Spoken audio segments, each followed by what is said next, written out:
بەناوی خی بەخشندەی میهرەبان بینەران و بیسەرانی خۆشەویستی کەناڵی ئاسمانی پەیام لە هەرکوێیەگەن جوانترین سڵاو و خۆشەویستیتان لێبێ. من ڕاست کاکە مەحموود بە یارمەتی هاوکارانم ئەڵلقەیەکی نوێی بەرنامەی باس و خواستان پێشکەشەکەم و لە باسخواستی ئەمڕۆژماندا باز لە ڕێنماییە ئاینیەکانەکەین بۆ ڕوبەڕوونەوەی دیاردەی چەک هەڵگرتن و چەکداری. بێگومان ئاینی پیرۆزی ئیسلام ئاینی پێکەوە ژیان و ئاشتی و سەقامگیری و ئاشتی کۆمەڵایەتیە. ئاینی پیرۆزی ئیسلام هاتووە بۆ ڕزگارکردنی بەندەکان لە بەندایەتی و ستەمی بەندەکانی ترەوە، بەڵام لە پێناو جێگیرکردن و سەقامگیرکردنی و ئامانجە پیرۆزەی خۆیدا کە یەکسانکردنەوەی مرۆڤەکانە و نەهێشتنی ئەو چینایەتیە زەبەلاح و پڕ لە قین و پڕ لە دڕندەیەی نێوان ئاغا و دەرەبەگ لەلایەک و بۆمە کۆیلە و ژێردەستەکانی تر لەلایەکی دیکەوە ناچار بووە بۆ سەپاندنی ئەم پەیامە پیرۆز و ئاشتی خوازەی خۆی بەڕووی زلهێزان و ستەمکاران و تاغوتاندا بچێتەوە. واتە ئاینی پیرۆزی ئیسلام وەکو ئاوێکی سازگار بۆ گەیاندنی بە کێڵگەی ژیان ناچار زۆرجار پێویستی بە جۆماڵکردن و زۆرجار پێویستی بەلادانی ئەو گژوگیا و گردۆڵکە و بەرد و خاشاکە بووە کە دێتە ڕێگەی پەیامە ئاشتی خوازیەکەی خۆی، ئەوەش خەڵکە ژێردەستە و کۆیلە و فەقیر و هەژار و بێکەسەکە نەبووە، بەڵکو بە درێژایی مێژوو فیرعەونەکان و ئەبوجەهلەکان و سەدامەکان بوونەتە هۆکاری ئەوەی کە پەیامی خۆشگوزەرانی و ئاسوودەیی و یەکسانی و پێکەوە ژیان بگاتە مەردم، بۆیە هەمیشە ئاینی پیرۆزی ئیسلامیش بەگشت ئەوانەدا چۆتەوە. ئێمە لەم بەرنامەیەدا کە لە چەند ڕۆژی ڕابردوودا دەستەی مافی مرۆڤ لە هەرێمی کوردستان هەڵمەتێکی 500 ڕۆژی ڕاگەیاند بۆ ڕوبەڕووبوونەوەی ئەو دیاردە قێزەونە ناشرینە نەخوازراوەی کە لە کۆمەڵگەی کوردیدا هەیە پێی دەگوترێت دیاردەی چەگەڵگرتن کە بێگومان ئەلحەمدولیلا تا ئێستا هیچ مسلمانێکمان نەبینیوە کە بە خۆنازین بە چەکەکەی دەستی یا لە نێو سیارەکەیدا هەڵمەتی بردبێتە سەر کەسێکی بێناز، کەسێکی بێکەس، کەسێکی هەژار. بگرە هەمیشە ئەوانەی کە لە کۆمەڵگەی کوردیدا لەسەر فولایتێک، لەسەر هۆڕێن لێدانێک، لەسەر هەڵپەرکەی سەرچۆپی هەڵپەرکەیەک، لەسەر هەر شتێکی تر بوو بێ، یا کوڕە مەسئول بوون، یام ئامۆزا و برازا و کەسی بەرپرسێکی نێو حیزبە دەسەڵاتدارەکانی کوردستان بوون، یام بە حیزبێکی دەسەڵاتداریەوە ناسیوە. ئێمە لەم بەرنامەیەدا باز لەو ڕێنماییە ئاینیانە دەکەین کە پێغەمبەری خوا صلی الله علیه وسلم لە چەندین ئایەتدا هەڕەشەی سەخت لەوانە دەکات کە تەنانەت بە خۆشی و بە سوحبەتیشەوە چەقۆکە بەرامبەر یا فیشەکێک یام شمشێرەکە یام هەر شتێکی تری تەنانەت ئاسنێکی بێزیانیش بەرەو ڕووی براکەی بەرز بکاتەوە تا چ جای بگاتە ئەوەی کە تۆ لە ترافیکلایی تێکدا یا بەرامبەر بە کەسێکی بێهێز و بێکەس تۆ چەک هەڵگری یام تەنانەت تا ئەو ڕادەیەش کە هێندە دڕندەبی بگەیتەوە ئاستەی کە ئەم کەسە بکوژی و ژیانی لێ بسەنیتەوە تەنها لەبەرەوەی کە تۆ چەکێکت بەدەستەیە و ئامۆزای فڵانە بەرپرسی نێو حیزبە چەکدارەکانی کوردستانی. بۆ مەبەستە میوانداری زۆر بەڕێز مامۆستا فاروق معروف زانای ئاینیم کردەوە پێکەوە باز لە قێزەونی دیاردەی چەگەڵگرتنەکەین لە کۆمەڵگەدا. مامۆستاگیان زۆر بەخێر بێت، سوپاس بۆ ئامادەبوونت. خۆی گەورە سەلامەتەن کە و تووشی خێر بن و مۆفەق و سەربەرز بن انشاءالله. زۆر سوپاس مامۆستا. بێگومان ئاینی پیرۆزی ئیسلام وەک لە پێشەکە ئاماژەم پێکرد ئاینی هێنانی ئاشتی و سەقامگیری و پێکەوە ژیان وەما ئەرسەلناکە ئیلا ڕەحمەتەن للعالەمین گزارشتە بۆەوە، بەڵام بۆ گەیاندنی ئەم پەیامە چەکیش بەشێک بووە لەو ئامراز و هۆکارانەی کە پەیامەکەی پێگەێنراوە. چۆن ئێمە لەمە تێبگەین کاتێک کە ئێستاڵین ئاینی پیرۆزی ئیسلام دژی دیاردەی چەگەڵگری و چەک بەکارهێنانە بۆ ترساندن و کوشتنی خەڵک چۆن چەک بۆتەوە بە یەکێک لە ئامرازەکانی گەیاندنی ئەو پەیامە ئاشتی خوازە. بسم الله الرحمن الرحيم الحمد لله رب العالمين الصلاة والسلام على خير خلقه محمد وعلى آله وصحبه أجمعين. خساوی خوای گەورە پەروەردگار لە ئێوەی بەڕێز و بینەرانی کەناڵی پەیام داواکارم لە خوای گەورە پەروەردگار لەم فرسەتەی کە لێرە دانیشتون ئەوەندە بتوانین کەوا سوود و قازانجێک بگەێنین هەم بە خۆمان و هەم بە بینەرانی بەڕێز و خۆشەویستمان. دیاردەی چەک و چەکداری و هەڵگرتنی چەک تەمان ئاینی پیرۆزی ئیسلام قورئان باسی چەکی کردووە، خوای گەورە پەروەردگار باسی چەکی کردووە بۆ ئیمانداران، بەڵام ئەم چەکە با بڵێن بۆ کات و شوێن و ڕێگە و شوێنی تایبەتی خۆی هەیە، نەک ئەوەی هەموو کەسی هەڵگری چەک بێ، نەک ئەوەی لە هەموو شوێنەکە، نەک لە هەموو کاتێکدا. فەرمودەیەکی پێغەمبەرمان هەیە صلی الله عليه وسلم نەهی ئەکا لەو تەنانەت لەو مجاهدان لەو جەنگاوەرانش لەو سەربازانش کەوا یێنە ناو مزگەوتەوە چەکیان پێ ئەبێ نوکی چەکەکانیان ئەو کاتە چەکی ئەوسا شمشێر و با بڵێن تیر و ئەمانە بووە ئەبێ نوکی شمشێرەکانیان و نوکینەکان بێ بە پەڕۆیەک بە شتێک پێچرا بێت لەبەر ئەوەی نەک لە ناو کێلان دوای ئەوەی لە ناو کێلانایە ئەبێ پێچرا بێتیش بە شتێکەوە ئەزیەتی کە شانی با لە شانی کەسێک ئەو کێلانە ئەو شتێک کە پێیەتی لە شانایەتی نابێ ئەزیەتی بەرامبەرەکەی بدات تەنانەت پێغەمبەر صلی الله عليه وسلم خۆشی کە پێغەمبەر و ڕەهبەرە لە ئاخری و کۆتایی ژیانە لە حەجەت الوداع مەسەلا حەجی ماڵاویە ئەفەرمێ کێ حەقێکی لەسەر منە کێ ئازارێکم باوە بە نەزانی طبعا بە ئەنقەز ئازاری کەسی نەدا بەس بە نەزانی کێ ئازارێکم باوە بابێت تۆڵەی خۆم لێ بکاتەوە لەبەر ئەوە ئاینی پیرۆزی ئیسلام تاکە ئاینێکە کەوا داوای ئاشتەوایی تاوای با بڵێن بە هەموو شوێک ئەمن و ئاسایشەکە دەستەبەریشیەکە بۆ دانیشتوان و بۆ خەڵکی گشتی لەبەر ئەوە ڕاستە ئێمە ئاەتمان هەیە فەرمودەمان هەیە باسی چەخوای گەورە پەروەردگارە فەرمێ یعنی لەبارەی فەرمێ تورهبونە بیهی عەدووە الله وعەدووەکم لە گەیاندنی ئەم پەیامە پیرۆزەدا تەمەن ئێمە ئەم قسانەمان کە ئێستا ئەیکەین ئەم قسانە بۆ خەڵکانێکەکەین خەڵکانێکی ئیمانداری باوەڕ ئەوانەی کە باوەڕیان بەخوا بە بەرنامەی خوا بە خالقیەتی ئەڵڵا هەیە کە ئێمە مەخلوقی خوین بۆ ئەوانە قسە ئەەکەین نەک ئەوەی کە نەعوذ بالله باوەڕی بەخوا نەبێ یاخود شک و گومانێک لە دڵیا هەبێ قال الله وقال رسول الله بە کەڵکیوان نایە ئێمە بە ئەم قسەیە کە ئەەکەین بۆ کۆمەڵگای ئیمانداران بۆ کۆمەڵگای مسلمانانی خۆمان یەکەین ئەڵێن کاتێک کە خوای گەورە و پەروەردگار من چونکە ئەم قسەیە بۆیە ئەەکەم چەند جار گوێم لێ بووە لە مناقەشەکانە لە قسەکانە لە کەناڵ و میزگردەکانە ئەڵێن ئیسلام ئێرهابیە لەبەر ئەوەی کەوا خوای گەورە تورهبونی لەبەر خاتی کەلیمەی ئەوەی کە بەکارهێنێ تورهبونە بیهی عەدووە الله وعەدووەکم ئێمە بە درێژایی مێژووی ئیسلامی ئێمە لە سەردەمی پێغەمبەرەوە صلی الله عليه وسلم هەتاوەکو ئەم ڕۆژە بیگرە نەمان بینیوە لە مێژوو شتێک بۆ ئێمە تۆمار نەکراوە کەوا موسڵمانێک بەناحەق هەڵی کوتابێتە سەر کەسێکی بێتاوان کوشت بێت یاخود ئازاری پێگەیاند بێ ئەگەر ئەمەیش بەدەگمەن ئەمە ئەگەر ڕوویدا بێ ئیلا لە کۆمەڵگای مسلمانانە قساسی لێوەرگیراوەتەوە تۆڵێ لێ سەنراوەتەوە لەبەر ئەوە بە هەموو شێوەیەک ئەفەرمێ تورهبونە بی یەکەم عەدووە الله اینجا ئەوانەی کە عەدووەکم ئەوانەی کە عەدووی خوان دوژمنی خوا و دوژمنی ئێمە خۆمانن لەبەرەوە لەو کاتانەدا ئێمە دیفاع بۆ ئەوەی کەوا بتوانین دینەکەمان بڵاو بکەینەوە بۆ ئەوەی دیفاع لە خۆمان بکەین ئەتوانین نەگوەکو هێرتوان ئێمە دیفاعی پێ بکەین کاتەمە مەستە لە ئاینی پیرۆزی ئیسلامدا ئەو ئامانجە دیاری ئەکا کە چەگەڵگرتن شتێکی باشیانە کە ئێمە لە پێناوێت تێکۆشین واتە گەر ئامانجەکە ئامانجێکی پیرۆز بوو بۆ لە ناوبردنی ستەم و چینایەتی و زوڵم و گەندەڵی و شیرازەپسانی کۆمەڵگە بۆ کاتە تۆ چەگەڵگرتن وەکوەوەی کە قورئانی پیرۆزی فەرمودەکان باسیەکەن دەبێتە وەکۆڵێ زەرورەتێکی حتمی ئەو ڕۆژگارە ئەو کاتە بەڵێ ئێمە لە بەکارهێنانی چەک طبعاً هەتاوەکو بەرامبەر چەک بەکار نەهێنێ ئێمە چەک بەکار نایێنین ئیسلام کە ئەڵێم ئێمە بەسم لە ئیسلام چەک بەکار نایێنێ و هەروەها لەو حاڵەتانەی شەکەوە ڕێگری دروستە بێ و هەروەها ئەو چەکەش کە بەکارێنێ بۆ ئەوە بەکارێنێ بۆ بەرژەوەندی و مەسالیحی گشتی و تەنانەت بۆ ئەوەش کە چەکی بەرامبەر هەڵئەگیرێ زیاتر بۆ مەسلحەتی ئەوانە خۆشیانە کەوا لە سنوور لایاندابێ بگێڕێنەوە چونکە بەڕاستی مەسەلەی چەک و چەکداری مەسەلەی هەڵگرتنی چەک ئەمە بە شێوەیەکی ڕەها نییە شەرت و شروتی هەیە شەرت و شروتی لە ئینجاوەکو هەموو کەسێک بۆی نییە چەکەڵگرێ زۆر ینی لە سەردەمی پێغەمبەر صلی الله عليه وسلم بۆ غەزەوات و بۆ جیهادەکانیش بۆ جیهادیش کاتێک کە ڕۆشن پێغەمبەر زۆر کەسی گێڕاوەتەوە فەرموویەتی تۆ نابێت چەک هەڵبگیری تۆ وەختی ئەوەت نییە چەک هەڵبگیری یاخود کارێکی بڕۆ ئەو کارە ئەنجام بدەبێتێ لەبەرەوە بۆ ڕەهاییە نیە هەموو کەسێ دەشبوڵی سیارەکەی بکاتەوە سلاحێکی تیابێ یاخود لە ماڵەوە ئیلا بێت لە ناو جێگە نوێنەکەیە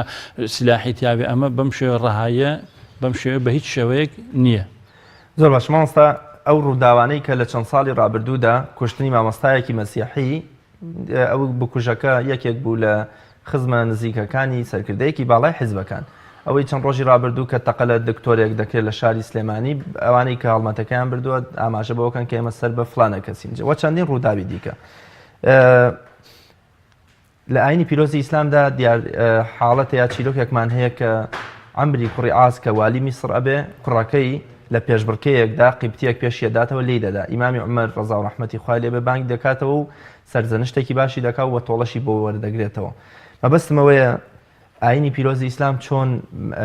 بۆ گەشت و گەڕان و بۆ پێشبڕکێ و بۆ ئەو شتە خۆشیانی کە ئێستا لێمە لە کۆمەڵگەی کوریا بۆ بە باو چۆن بە گژەواندا چۆتەوە کە دەسەڵات و هێز و چەکدارێتی یان کوڕێتی والێتیان خۆستۆتەوە و ئیستیغلالیان کردەوە بۆ بەرژەوەندی و چێژی تایبەتی خۆیان. خۆی ئێمە لە سەدەمی حەزەتی عومەر ئازا ڕەحمەتی خوای لێبێ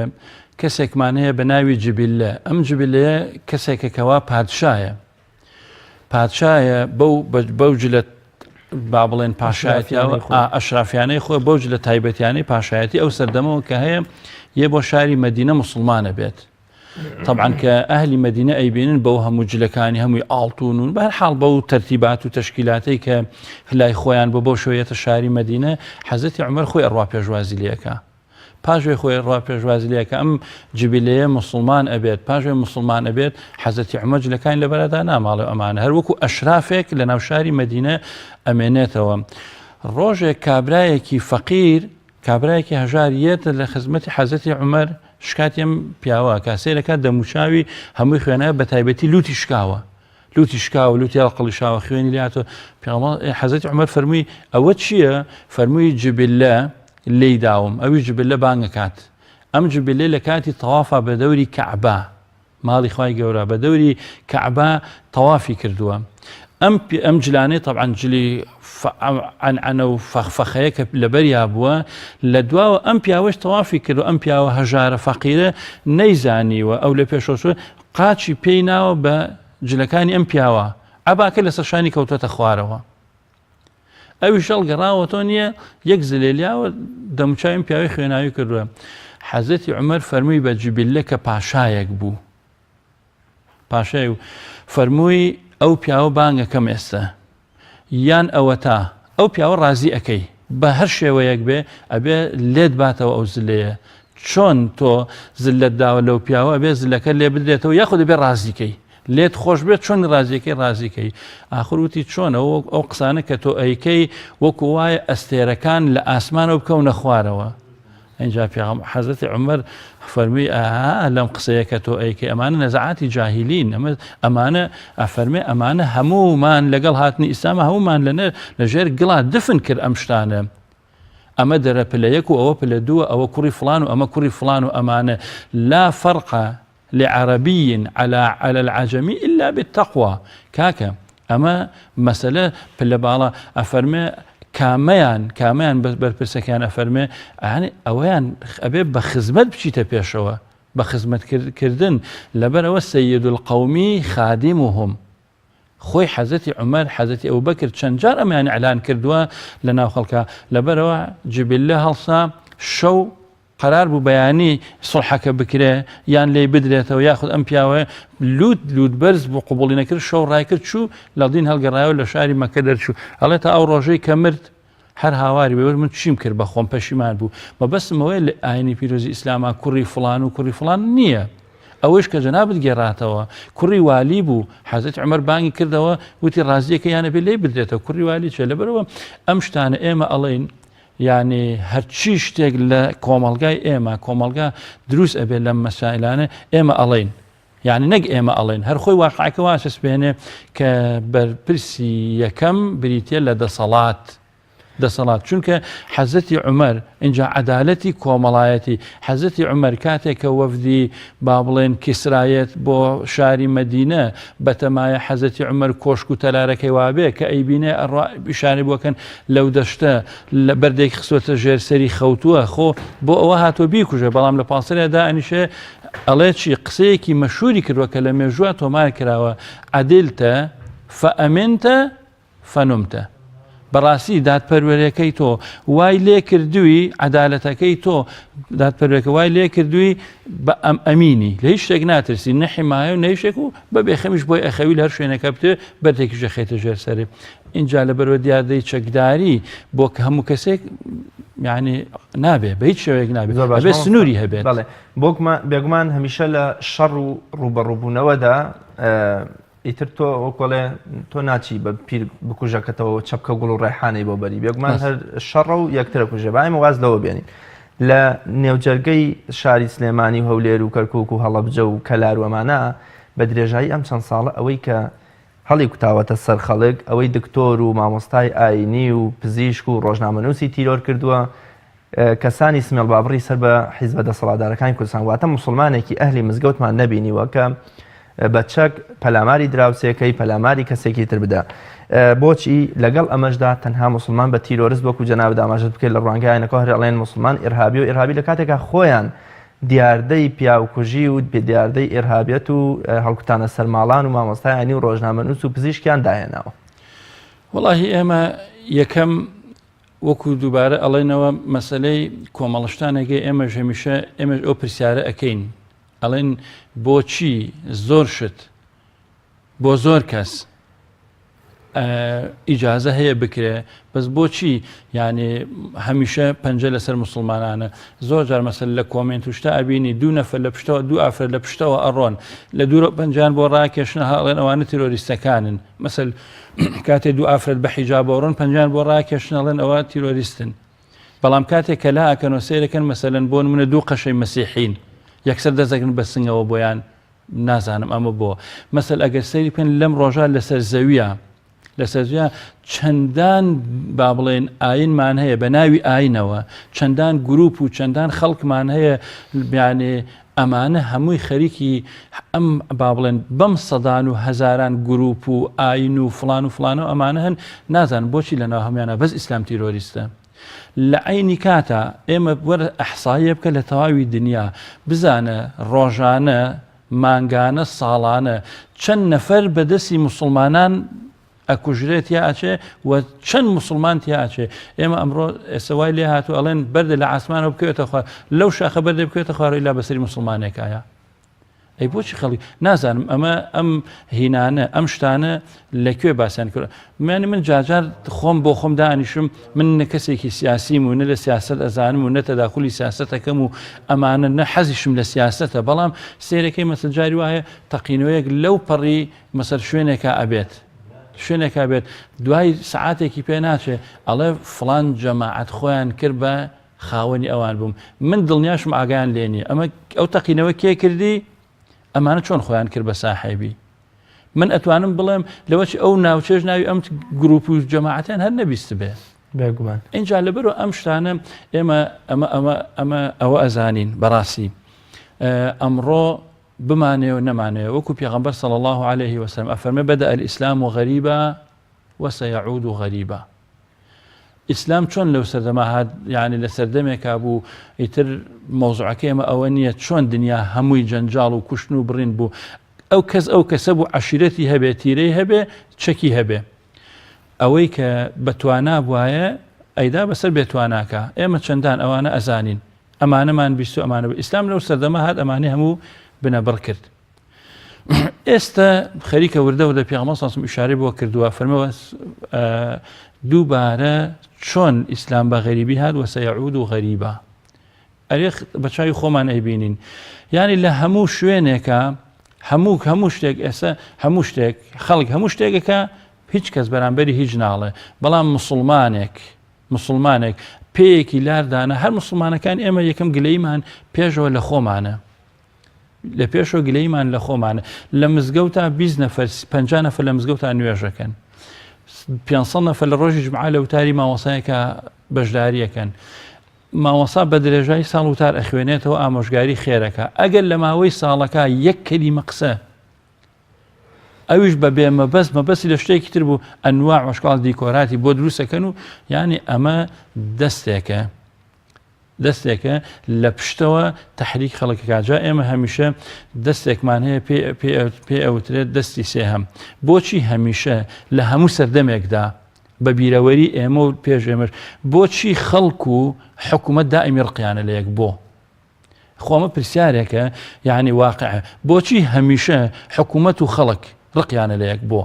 ئەمە نەخەتای حکوومەتە نەخەتای خەڵکیشە دەستێکی سێهەم هەیە پەنهان لە حکوومەت ئیشەکە پەنهان لە خەڵک ئیشەکە ئەم دەستە سێهەمە لە دواوە ئعازی خەڵکەکە ئەڵێ ئاوا بکەن بەرامبەر بە حکومت ئەوەیە دووبارە حکومەتی ژنێ ئعازە عادێ بە حکومت دوانە بێ ئێستا تاوای لێ هاتو برا حکومت بێمنەتە یعنی ئەو سایانەت حکومت باوکی میلەتە بەڵام ئێستا حکومت بێمنەتە لە میلەت بۆ لەبەرەوە ئەم مەسائلان ئەگەر حکومت بەرپرسیار بێ من ئەگەر قرار بێ کوڕی حکومت بم حکومت باوکی من بێ حکومت چۆن قبوڵەکە کەسێ بە ناحەق لە شوێنێکە تەقەبکە لە ماڵم تەقەبکە لە مناڵم تەقەبکە مەسەلەن لە خۆم نازان ئەم شتانە یعنی نابێ دڵنیایشین لەوە هەر شتێک ڕوو بدە ئەگەر بیان یعنی حکومت بیاوێ زۆر بە ئاسانی ئەتوانێ سەیتەرە بکە بەسریا و ئەتوانێ ئەو شتانە ئەو دیاردانە حەسمکە زۆر ئاساییە. زۆر باش مامۆستا لە هەرێمی کوردستان لە زۆربەی شار و شارۆچکەکان دوکان و بازار و شوێنی چەکفرۆشیمانەیە کە بێگومان تۆ لە کۆمەڵگەدا تەنها هێزەکانی وەزارەتی ناوخۆ و ئاسایش و پۆلیس مافیەوەیان هەیە و ئەمەش حکومت بۆی دابین کردوون واتە ئەو کەسەی کە بازاری چەکفرۆشی داناوە هەمیشە ئەزانێ ئەو کەسەی کە چەکەکە دەکرێت بۆ ڕاوی دەکرێت کە ئەوی شەرشینگە تێگەدا یان بۆ کوشتنی کەسێ یا بۆ خۆبادان و خۆفشکردنەوە و کۆمەڵشتی ترە بەڵام ئێمە هەمیشە لە کۆمەڵگەی ئێمەدا ئەوەندەی بە چاوی ڕق و بغز و کینەوە سەیری دوکانی مەیفرۆشیەکەین کە لەوەچێ ئەو بە درێژایی ساڵ تۆ مەی بفرۆشێندەی ئەوە کاریگەرینە کە تۆ نەفرێ بکوژی بەبێت تاوان بۆچی ئێمە بە چاوی گومانەوە یا بە چاوی ململانە یا بە چاوی ڕق و بغزەوە لە بازاری چەکفرۆشەکان یام ئیسلام چۆن دژی ئەم دیاردەیە دەوەسێتەوە کە لە هەموو شار و شارۆچکەیەکدا کۆمەڵێ شوێن و دوکانن بۆ چەکفرۆشی ئێمە طبعا مادام شێک با بڵێن وەزارەتێکمان هەیە بە ناوی وەزارەتی ناوخۆ مادام وەزارەتێکمان هەیە بە ناوی وەزارەتی بەرگری یعنی ئەم دوانە بەرپرسیارن بە هەموو شێوەیەک لە ڕوانگەی شەرع بازاری ئازاد بۆ کڕین و فرۆشتنی چەک بە هەموو شێوەیەک مەمنوع و قەدەغەیە چونکە بەڕاستی ئەو بازاری چەک کڕین و چەک فرۆشتن من چەکێکم هەیە ئەیفرۆشم بە تۆ یعنی تۆ بەو چەکەی منە شتێ بکەی من بە پرسیارم لێ گوناه بە گوناهبارم لێ یعنی ئەو خەڵکانی ئەو چەکەکردن و چەکە فرۆشتن لە بازارە پرسیار ناکەن ئەمە کێ و کێنیە و بۆ چیەتی ئەمانە لەبەر ئەوە ئێمە ئەڵێن ئەگەر ئێمە تەمان کە باسی ئیسلام و ئەوانەکە هەموو قوانینەکانی ئیسلام بۆ دەوڵەتی ئیسلامیە ئەمانە بۆ دەوڵەتی ئیسلامیە ئێمە لە سەردەمی دەوڵەتی ئیسلامیە بازارێکی ئازاد هەموو کەسێک بە مەیلی خۆی کڕینی چەک و کڕین و فرۆشتنی چەک و بەکارهێنانی چەک بە هەموو شوێ قەدەغەیە لەوە چێ لە سەردەمی لە ئەوەڵەوە خەڵک کەم بوو بێت مەسەلا کینەکان با بڵێن ڕێگەی پێدرابێ بە هەندێک بەڵام لە ئەخیرەکە لەم کۆتایە هەمووی یان مەسەلە سەردەمی حەزەتی عومەرا بۆ نمونە دەواوینەکان دانراوە ئەوانەی کە چەکدارن ناوی چەکدارەکان نووسراوە ئەوانەی کە هەڵگیری چەک بوون یعنی ئەمانە ناویان نووسراوە لەبەرەوە هەموو کەسێک بۆی نیە ئەوەی کە ینی ئیشەکەی دیاری کراوە هەوێ بۆ کراوە ئەم چەکە بۆ ئەوە بەکارێنێ غەیری ئەوە بۆی نییە ینی چەک بەکاربێنێ لەبەر ئەوە بازارەکانی ئێمە هەمووی بازارێکی ناشەرعین ئەم بازارش کە ئێمە ئەڵێن ناشەرعین وەکو عەزم کردی من ناتوانم بچمە ئەو بازارە فتوای ناشەرعیەتی ئەو هینە دەرکەم بڵێم من ناتوانم فتوای ئەوە بم وەکو مامۆسایکەین بڵێم ئەو کڕین و فرۆشتنی چەک حرامە چونکە وەکو عەرزم کردن ئەمە لیجانی مختصی خۆی هەیە ئەمە ئەبێ ئەوانە ئێمە ئەڵێن ئەمە ئەرکێکە لە ئەستۆی وەزارەتەکانی ناوخۆ وەزارەتی بەرگری و ئیشی ئەمانەیە یعنی ئەبێ ئەم شتانە قەدەغەکەن چەک ئەبێت بەستەنها لە لای ئەوانەوە بدرێتە بازار بدرێتە خەڵکانە بدرێنێت ئەو کەسانی کەوا مستحقن لە باتێ من بچم لە بازار دوژمندارم لە باتەوەی من ئەچم تەقەزایەک لە وەزارەتی ناوخۆ ئەەکەم کاکە من دوژمندارم بەمە بۆ ئەمە ئەوان ئەگەر توانیان ئەبێ قەزەکەم بۆ حەلکەن بۆم ئەو دوژمندارەیە کە هەمە ئەبێ سڵحم بۆ بکەن یارمەتی مشکە ئەگەر هەر قەران نەبوو مەسەلەن قەزێکەوە بوو ئەوان ئەبێ ئیجازە بن سەرنجام مرۆڤ ئێمە ناڵێن ینی مرۆڤ بە ملکەچکا بۆ ئەمری واقع و زەلیلانە بژی و کۆیلانە بژی و هەمیشە باجی سەرشۆڕی بدە بەڵام سەرنجام مرۆڤ بە کوژراوی و بەستەم لێکراوی بچێتەوە بەردەم حزوری خوا باشتریان بکوژێک بێت و وەکۆڵێ کەسێکی کوشتوێ اینجا بڕواتەوە بەلای وەڵی ئێمە پێغەمبەر صلی الله علیه وسلم فەرمێ هەردوو مسلمان گەیشتن بە یەکشم شێریان لە یەک لە ڕووی یەکترا بەرز کردەوە ئەفەرمێ القاتل والمقتول في النار ئەمە کە بە ناحەق ببین اینجا ئەفەرمێ عەرزیان کرد باشە ئەوە قاتیلەکە قەیناکە ئەی مەقتولەکە کوژراوەکە بۆ فەرمی ئاخر ئەوش قەستی کوشتنی ئەمی بووە ئەم دەست پێش خەیری کردووە ئەمە یەک دومی ئەوە پێغەمبەر صلی الله عليه وسلم لە فەرمودەیەکە ئەفەرمێ ئینسان کاری بەخێرە لە ڕۆژی قیامەتە کاری بەخێرە تا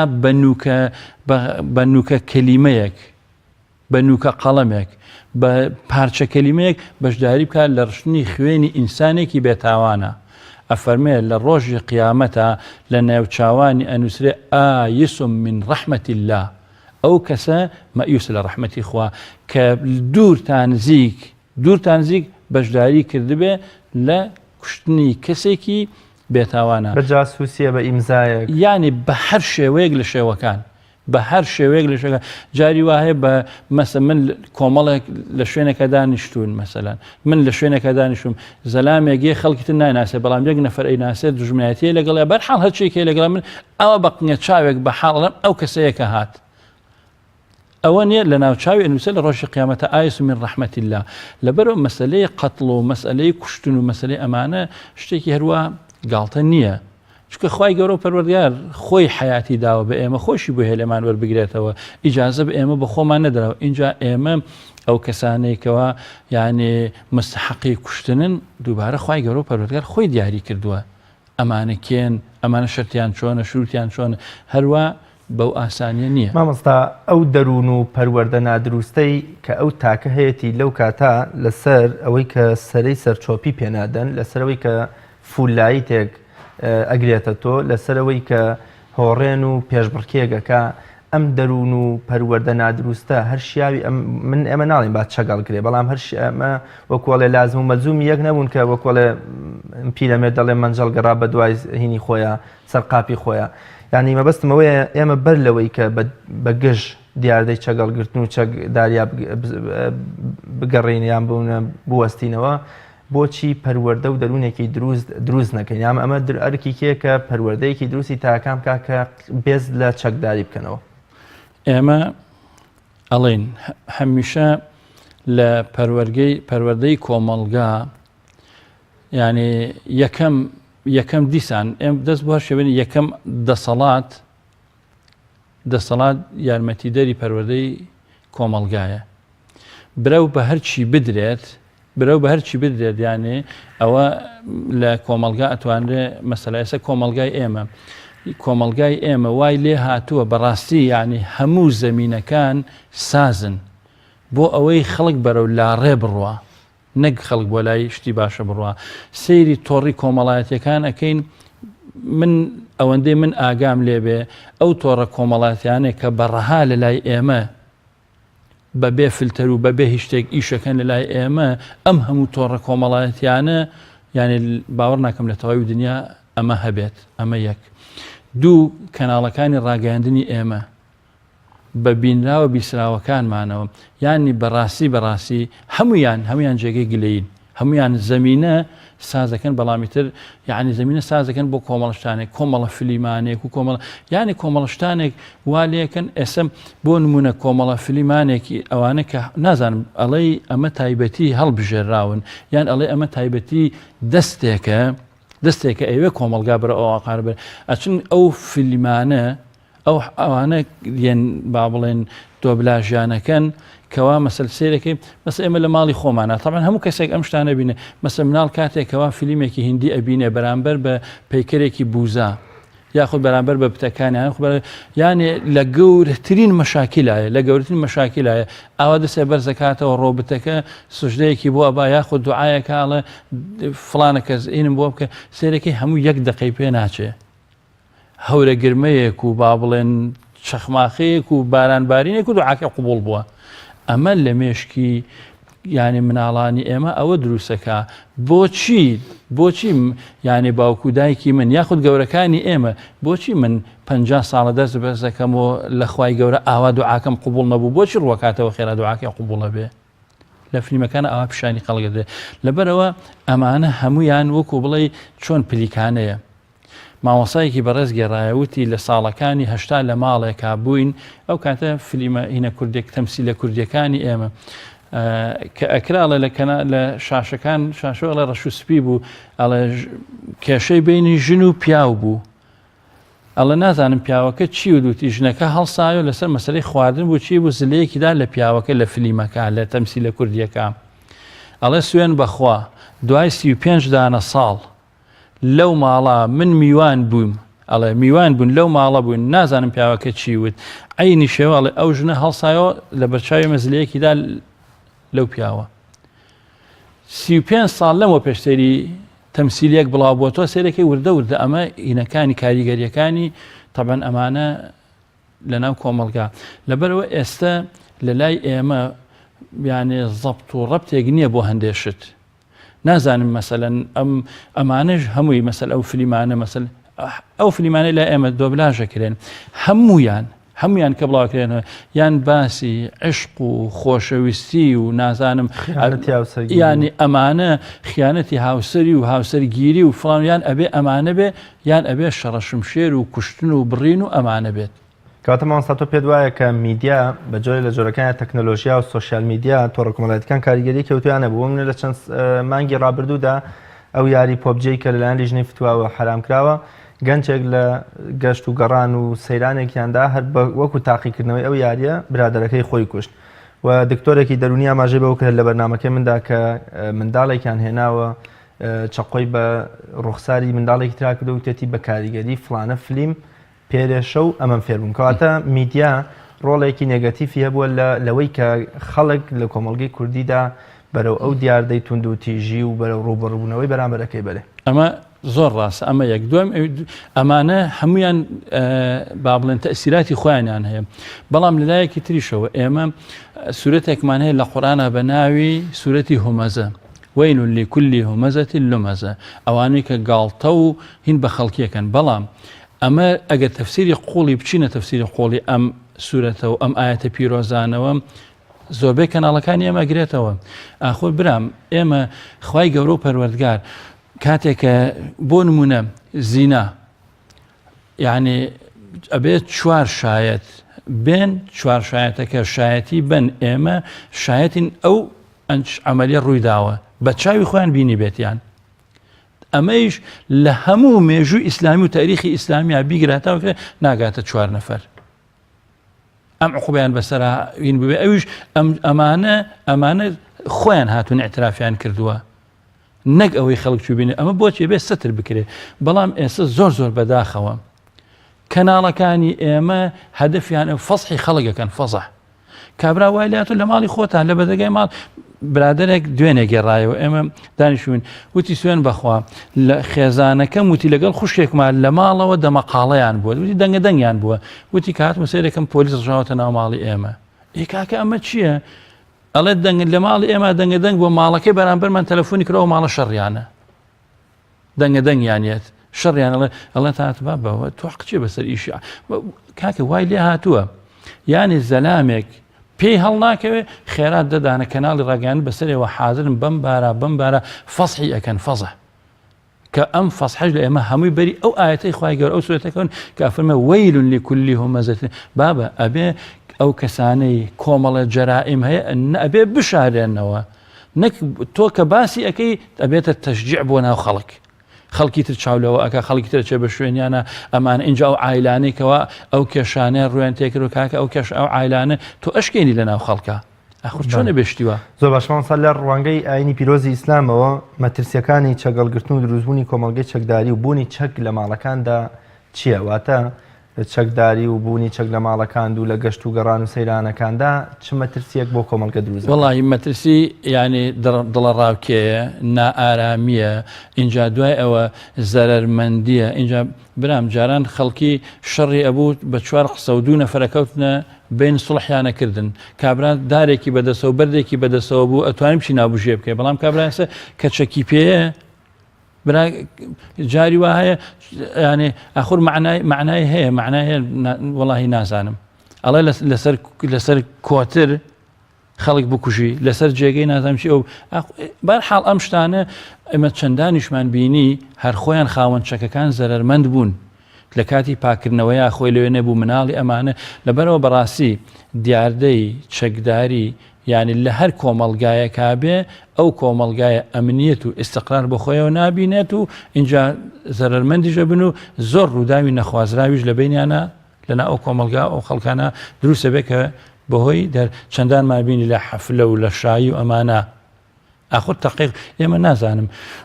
تەقەی خۆشی بەس لامای لە لای ئێمە هەبێت تەقەی خۆشی عنی چی نازانم تۆ خۆشی دەرە بە تەقە خۆشی دەرە نازانم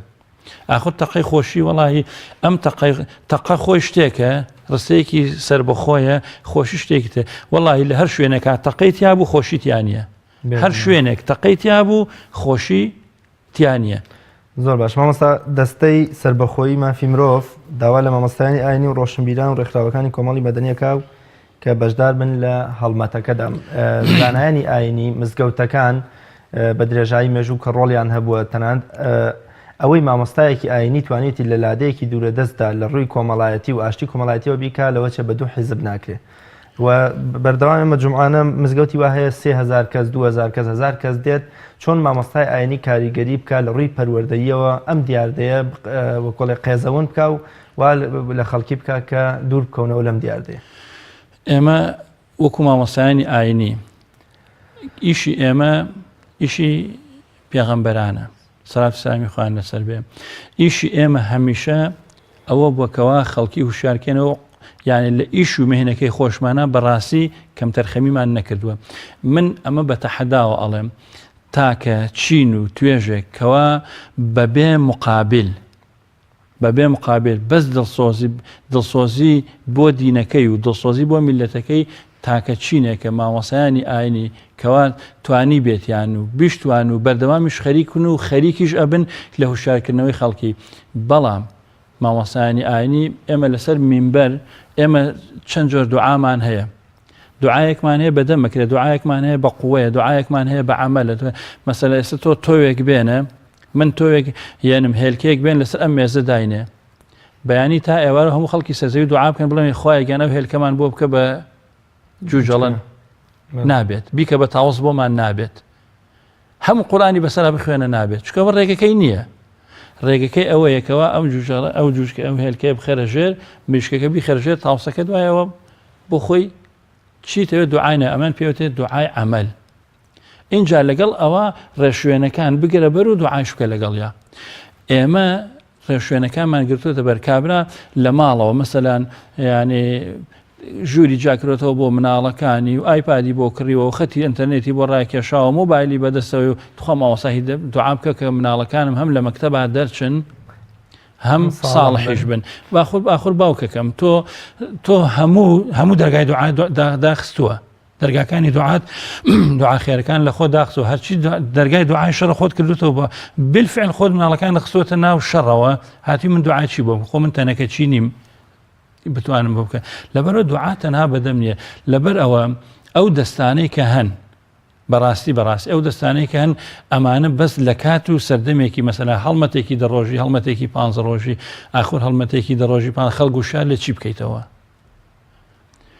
خەڵک لە چی و شارکەیتەوە من ئێستا دانیشم باسی کۆمەڵەش لەگەڵ کەسێکە لە من باشتری ئەزانێ لەبەر ئەوە هوشیارکردنەوە من پێش ئەوەی بێ لەگەڵ منادا بنیشی من کە مندا ئەنەی لەسەر مینبەرەکانەوە باسی هینێ بۆ بکەم باسی ڕووی ئاینێکەوە بۆ بکەم و باسی خەڵکە بۆ شارەکەمەوە لەگەڵ ئەوەیشە با بڵێن وەزیری با بڵێن ناوخۆش بێنە داینێ باوەزیری ناخۆش بێدانیشێ ئێمە لێرە و ئەڵێن کاکە ئەمە بە ئابێت تۆ یەکسەر ئەمرەکە دەرکەوینی کە باچەک نەمێنێ بەڵام ئەم چەکەکە نەمێنێ بۆ هەمووی نەمێنێ جەنابی وەزیر با بۆ کوڕەکەی خۆشن نەمێنێ با بۆ هەموو کەسێک مشکلەکە ئەمڕۆ ئێمە ئەوەیە قەرارێک دەرەچێ شمولی 10 نەفەرەکە شمولی 20 نەفەر ناکە 4 نەفەر تەطبیقی یەکەن 20 نەفەر تەطبیقی ناکەن ئەمە لەبەرەوە ڕاستە ئەم هوشیاریانە دەوریان ئەبێت بەڵام هەر وشیاری چەند ساڵە ئێمە هەر ئەڵێن هەر هوشیاری ئەم هوشیارێتە خەڵک هەر هوشیار نەبووەوە یاخۆ خەڵک ئێستا هەمووی مناڵ پەنجەی جوڵا خەریکی ئامێری ئەلەکترۆنی و نازانم چی و چی ئەمانەیە یعنی ئەی بۆچی وشیارینە دەربارەی ئەمانە لەبەرەوە ئێمە ئەڵێن ئەم شتە مەسلەی دیاردەی چەک و ئەمانە ئەمە شتەکانە بێ بە پلە بڕۆین بۆی شتی ترمان زۆر هەیە لە پێش ئەوە جێ بیان کەین اینجا دوایی ئەوانە خۆی بەخۆی وردە چارەسەرە بن. زۆر باشە مامۆستا کۆمەڵێ فەرمودەمان هەن کە پێغەمبەری خوا صلی الله علیه وسلم تەنانەت بە سوعبەت و بە یاریکردنیش تەنانەت هەر ئاسنێک یا چقۆیە یا شمشێرە یان بوونە تۆ سیلاحێک ئەگە فیشەکی شتیانە بێ بەرەو ڕووی براکەت بەرەو ڕووی خێزان بەرەو ڕووی دراوسەکان بەرزیکەیتەوە و بەجۆی لەژەکان یا بتێ شۆخی و سوعبەتیان لەگەڵا بکەی یا بیان ترسێن یا عەرزی عەزەڵاتی خۆت بکەیت. پێم خۆشە باس لەو فەرمودانە بکەین ڕێنماییە. پێغەمبەر صلی الله عليه وسلم ئەفەرمێ من أشار بحديدة يعني بين أشار بوجه أخيه بحديدة أفرمي أو كسيك إشاريك أواني حديدة آسنك شقويك أويك شتيك بريندار كرو يعني قاتل بيت أو بنامبري الله براكت برزي بكيتوا حتى وكو دست دا أقري أفرمي لعنتي إخوة بيغمبري إخوة فرشتكاني إخوة هم سرزوي لسو إنسانه أفهم لعنتي إخوة ليبه هي إخوة لعنتي إخوة بيغمبري إخوة فرشتكاني إخوة هم خلقي سي الله تناند أجر برايك يجبن أو دو نفر تناند أجر برايك يجبن تناند أجر بو قالته وصعبة يجبت لبرو أمشتانه هندشت معناه إما مدينة يعني مسألة سلاح مجاملات يعني چندان كسمان بيني سلاح كيف شكي تيانا بو بحسابي خوي بنا بركي كشت چەند جار کەسمان بینی سوعبەتی کە لەگەڵ هاویستی بە بەردەمی وە فشێک بنێ دای لە ناوچوی ڕەفیقەکەی چەند جار شتیوامانێ لەبەرەی ئەم شتانە لە ئاینی پیرۆزی ئیسلامە بە هەموو شوێک قەدەغە و نەهی لێکراوە ئیشارەکردن سلاحەکە با فشێکی تیانە بێ با مەخزەنی لەسەر نەبێ حەد بە تەنانەت ئەگەر مناڵانەش بێت بە هەموو شوێ دەمانچەیەکی مناڵانە بێنە بەرە ڕوو یەک نەفەری بکەرەوە يعني الله أعلم بري أو فرموده أكيد لبروا أما زمينة سازية منالك شاولته وكا مثلا يكيك أمانة لبروا مشتانا شتيك انت تساهلاتي تانية أو أم مسألة احترامي إنسان ورزقتني مروف وقدري مروف يعني تنها لآيني بيروزي إسلام أبو شويه چونك زور بداخة وأما ألم ئەمڕۆ ئەوانەی کەوا پارێزەرانی مافی مرۆڤن هەرچی خوێن لەسەر زەوی ئەڕژێ پارێزەرانی مافی مرۆڤ دیموکراسی خوازەکانی ئەوروپا هەمووی ئەوان بەدەست ئەگەر ئیتر بە مباشر یان غێر مباشر چونکە دیارە. زۆر باش مامۆستا بێگومان زۆر جار لە کۆمەلگا هەندێک دیار حاڵەتی بچووک هەن بەڵام لەبەروی کە کۆمەلگا یا میدیا وێنایەکی جوانیان بەسەراکە بە کوژ و ئەو کەسەی کە هەستاوە بەم توندوتیژە بە جۆرە لە جۆرەکان لە هەواڵەکانە باسێکە ینی خەڵک لێرەوە چێژی لێبینێ ینی ئاوا دەخوازێ خۆزگە من ئەو بکوژە بوومە ینی وەکو پاڵەوانێگەی ناسێنن مەبەستمەوەیە چۆن ئێمە نەهێڵین کوشتن و بەکارێنانی چەک بۆ کوشتنی ئەوانی دیکە لە حاڵەتەکانەوە ببێتە دیاردە مەبەستمەوەیە لە ڕێی ئاینی پیرۆزی ئیسلام و قورئانی پیرۆز فرمودەکانی پێغەمبەری خوا صلی الله علیه وسلم باز لە قێزەونی کوشتنی مرۆڤێکی ئستەمکار بکەین و لە ڕووی قیامەت ینی پێغەمبەری خوا صلی الله علیه وسلم فەرمێ خوای گەورە پێی خۆشە کەعبە کە پیرۆزترین شوێنی سەرزەوی بەلای خوا تێک و پێک بدرێ بەڵام خوێنی مرۆڤێکی بە ناحەق تێدا نەڕژێنرێ پێم خۆشە باز لە قێزەونی و ناشنی و دێوەزمەیی کوشتنی مرۆڤێ بکەین لە پێناو حەزێک بێ لە پێناو حیزبێ بێ لە پێناو ئاینێ بێ لە پێناو ئایدۆلۆژیایە بێ. والله طبعا ئەوەی کە بە ناحەق خوێنی خەڵک ئەڕژێ بە فەرمانی خەڵکانی تر خوای گەورە و پەروەردگار تەسویرێکمان بووەکە لە قورئانە باسی فیرعونمان بووەکە ئەفەرمێ یەقدم قومه یوم القیامە فأوردهم النار يعني سيركە ئەگەر تەسویرەکەی بینیتە بەرچاوی خۆت ئەفەرمێ لە ڕۆژی قیامەتە خەڵکی پۆلپۆل بە شوێن پێغەمبەران و بە شوێن پیاوچاکان و بە شوێن یەن بۆ ساحەی مەحشەر دوای ئەوە بەرەو بەهەشت سیرەکەی فیرعون پێشی خۆی فیرعون پێشی گەلەکەی و قەوم خزم و کەس و کار نزیکەکانی کەوتووە بەرەوکیانە بە فەئەوڕەدەهم النار بۆچی لە سەردەمی خۆیان دیارە فیرعون چاکی وتبێ هەر چاک بووە حداویانە بە ملیانە ئەشهد ما بالله خراپی کردبێ هەر ئەشهد ما بالله ئیتر تێناگە ئەمە پیاوێکی بەڕێز گێڕایەوتی جارێکیان لە مەجلیسێکا دانیشتبوون کاتی خۆی ئەڵێ ئەو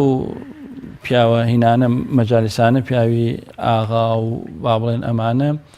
ئەڵێ ویستی گاڵتە بکە وەکو بڵێ ئەها ئەوانەی کە کەس با بڵێن پیاوەکانی خۆی چۆن لەبەرەوەی گەورە نەبن ویست پرسیاری لێکردن وتی تۆ ئەزانی خوا کێیە خوا ناوی چییە وڵا کابرا نەختێ وەسام سێری ئاغاکەی کرد و وتی وەڵاهی من قوربان خۆ دەزانی من نازانم خوا کێ و کێنە من بەست تۆ ئەناسم من بەست تۆ ئەناسم لەبەر ئەوە کۆمەڵی خەڵکمانێ ئاوا خەڵک پەروەردە ئەکەن ئیتر ئەمە حرامە ئەمە حەڵاڵە ئەمە خوا پێی خۆشە ئەمە خوا پێی ناخۆشە ئەمە بەس فڵانە کەس ئەناسن لەبەرەوە ئێمە لە ئاینی پیرۆزی ئیسلامە ئێمە لە ئاینی پیرۆزی ئیسلامە بەڕاستی یعنی ئیشەکە لەسەر هوشارکردنەوەی خەڵکەکان خەڵک هوشارەکاتەوە اینجاوەکو هەموو ئاەتەکانی قورئان باسی ئەوان بووەکە تێفکرێن باس سەیری دروستبوونی ئاسمان بکەن ئەستێرەکان بکەن سەیری دروستبوونی زەوی بکەن سەیری گژوگیاکان بکەن سەیری خۆتان بکەن سەیری خۆتان بکەن بزان ئێوە ئیشتان چێک بۆچی هاتوون لەبەرەوە ئێمە باوەڕمان بەوە هەیە یعنی مەسئلەی کوشتن پێغەمبەر صلی الله عليه وسلم ئەفەرمێ ئەو کەسەی کە کوژراوە لە ڕۆژی قیامەتە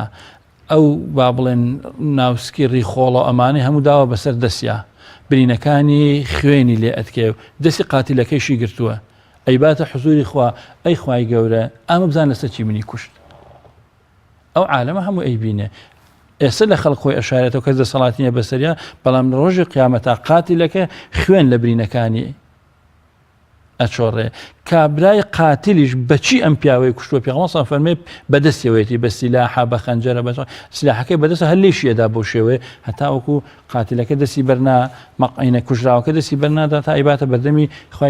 خوای گەورە ئادەی بزانم ئەوە لەسەر چی خوێنی منی ڕژ لە دنیا لەبەرەوە پێش ئەوەی ئەو کەسانە خەڵک بکوژن بابیر بکەنەوە بزان بۆچی ئەیکوژن لەبەرەوە بە تایبەتیتر لەم ڕۆژەدا ئەو فەرمودەی پێغەمبەر صلی الله علیه و سلم القاتل والمقتول في النار زۆر خەتەرە یعنی ئەم کوشتن هەروە گاڵتە نییە ئێستا جاری وا هەیە مەڕێک بۆ شاخەوە گورگ ئەیخوا ئەبێتە گاڵە خەڵک لەجێ خۆیان مؤثیرە بێ بەڵام بە سەدان خەڵک ئەکوژرێ وا عادی بووە تۆ جاران کەسێک بکوژرایە یەک دانەمانگ هەموو خەڵکی کە نێوێرە هیچ بکە هیچ بڵێ هەرکوەر پیاوێ کوژراوە بەڵام ئێستا ئەوەندە ئاسان بووەتەوە خوێن ڕشتن و ئەمانە